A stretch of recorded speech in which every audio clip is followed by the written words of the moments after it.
Hello everyone, my name is Kamlesh. I am Chief Embryologist in Arihant Hospital, Rajasthan, Sikar. So today we are going to discuss a topic semen analysis की report को हम discuss करते हैं कि उसमें क्या क्या parameters होते हैं और कैसे सीमेन एनालिसिस किया जाता है. So first of all physical examination. जब भी सीमेन सैंपल रिसीव होता है तो उसको विद इन 30 मिनट्स एनालाइज करना ज़रूरी होता है. उसको 37 डिग्री सेल्सियस पे ही रखा जाता है. अदरवाइज़ अगर टाइम एक्सीड हो जाए और अगर हम उसको टेम्परेचर मेंटेन ना करें तो एग्जैक्ट एनालिसिस नहीं हो पाता है. और उसके लिए एब्सटिनेंस पीरियड जो होता है वो 3 डेज़ 2 to 3 डेज़ का मेंटेन रखना ज़रूरी होता है. तो जब हमारे पास सैंपल रिसीव होता है तो उसका अपीयरेंस जो होता है नॉर्मल सैंपल का that should be opaque grey white. उसका वॉल्यूम हम देखते हैं. वॉल्यूम देखने के बाद माइक्रोस्कोपिक एग्जामिनेशन की बात आती है. तो माइक्रोस्कोपिक एग्जामिनेशन में कुछ चीज़ें होती हैं जो हम देखते हैं लाइक काउंट कितना है, मोटेलिटी में 2 factors are there. Progressive motility कितनी है, नॉन प्रोग्रेसिव मोटेलिटी कितनी है, इमोटाइल स्पर्म्स कितने हैं. देन स्पर्म मॉर्फोलॉजी देखी जाती है. ग्रॉस मॉर्फोलॉजी ओवरऑल कितने % है. और मॉर्फोलॉजी में भी कुछ डिफेक्ट्स होते हैं like head defects, neck defect, tail defect, cytoplasmic droplet, मतलब इन सब में कितना % डिफेक्ट है. तो ओवरऑल अगर हमें 4% नॉर्मल मॉर्फोलॉजी मिल जाती है that is normal sample. Otherwise अगर हमें कम मॉर्फोलॉजी अच्छी मतलब अगर हमें ज़्यादा अच्छी मॉर्फोलॉजी नहीं मिल पाती है, इफ़ इट इज़ मतलब लेस देन 1%, तो चांसेस रहते हैं कि हम उसको जेनेटिक टेस्ट एडवाइस करते हैं. तो there are few conditions. So let's discuss about those conditions कि क्या क्या हम टर्मिनोलॉजी देते हैं. WHO मैनुअल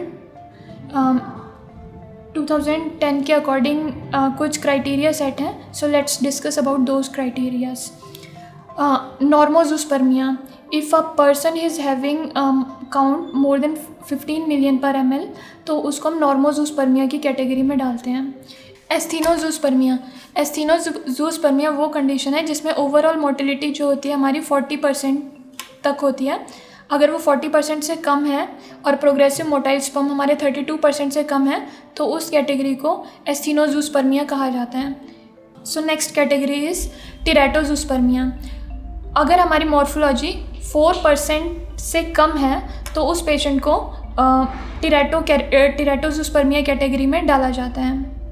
एजोस्पर्मिया वो कंडीशन है जिसमें एक भी स्पर्म नहीं होता है. मतलब जब हम मैकुलर चैम्बर में स्लाइड लगाते हैं पेशेंट की और उसमें अगर हमें एक भी स्पर्म नहीं दिखता है तो उस कैटेगरी को एजोस्पर्मिया कहा जाता है. क्रिप्टोजूस्पर्मिया वो सिचुएशन है जब हमने मैकुलर में स्पर्म्स 10 माइक्रोलीटर ड्रॉपलेट ली थी, स्पर्म्स चेक किए थे बट हमें मैकुलर चैम्बर में कोई स्पर्म्स नहीं दिखे.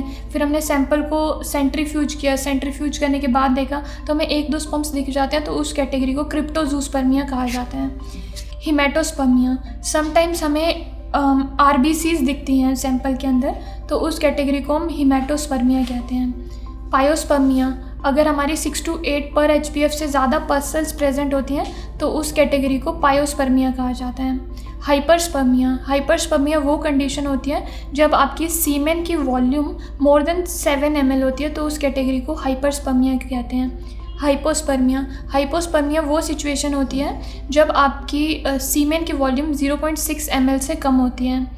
देन उस कंडीशन को हाइपोस्पर्मिया कहा जाता है. ओलिगोएस्थिनोटेरेटोजूस्पर्मिया वो कंडीशन है जब आपकी पेशेंट का काउंट 15 मिलियन पर ml से कम होता है, मोटिलिटी उसकी 40% से कम होती है और मॉर्फोलॉजी उसकी 4% से कम होती है. तो इस कंडीशन को ओलिगोएस्थिनोटेरेटोजूस्पर्मिया कहा जाता है. इस टाइप के पेशेंट्स को हम IVF से बेनिफिट नहीं दिलवा सकते हैं या IUI का भी इनको एडवांटेज नहीं मिलता है.